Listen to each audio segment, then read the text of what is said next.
ìdí tí ẹgbẹ́ òṣìṣẹ́ NLC yóò fi ṣèwọ́de káàkiri orílẹ̀-èdè Nàìjíríà lónìí.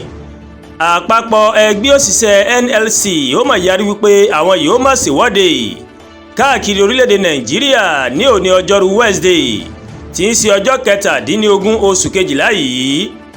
NLC ó ní àwọn fẹ́ ṣe ìwọ́de náà tako bí ètò ààbò bó ṣe ń burú sí lójoojúmọ́ pẹ̀lú bí ìṣẹ̀lẹ̀ ìjínigbé àti ìpànìyàn bó ṣe ń ṣẹlẹ̀ káàkiri Nàìjíríà.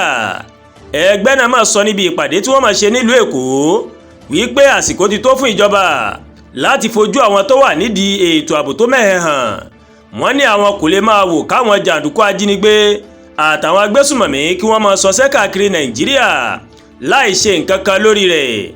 Ààrẹ ẹgbẹ́ NLC Joel Ajaero ó máa sọ wípé àwọn yìí ó máa lo ìwọ́de yìí láti ké pe ìjọba wípé ó wá ojútùú sí ètò ààbò tó ti burú jáì lórílẹ̀‐èdè Nàìjíríà torí gbogbo èèyàn ńlọrọ̀ náà mọ̀kàn.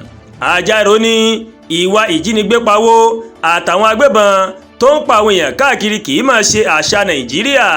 Ààrẹ NLC ó ní ètò ààbò tó mẹ́hẹ yìí máa ń ṣe àkóbá ńlá fún ètò ọrọ̀ ajé orílẹ̀-èdè Nàìjíríà àti pé ó máa tún lé àwọn olókoòwò tó fẹ́ dókòwò ní Nàìjíríà jìnnà.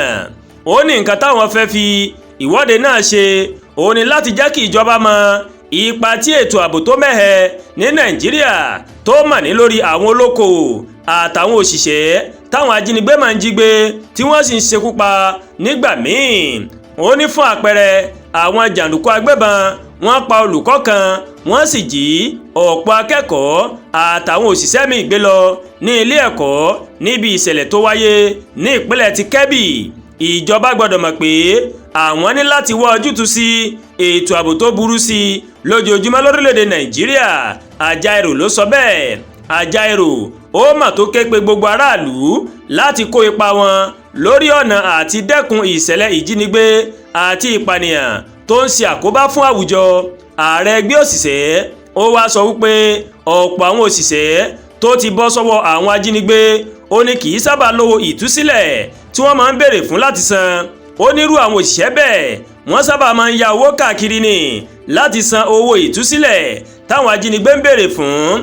Àjọ NLC ó ti wá kọ̀wé sí gbogbo ẹ̀ka ẹgbẹ́ òṣìṣẹ́ tó wà káàkiri àwọn ìpínlẹ̀ láti darapọ̀ mọ́ ìwọ́de náà ní ọjọ́rú Wednesday òní. Ajaero ní ẹgbẹ́ òṣìṣẹ́ ó fẹ́ kí ìjọba kéde àwọn tó ń ṣiṣẹ́ láabi yìí lórílẹ̀‐èdè Nàìjíríà.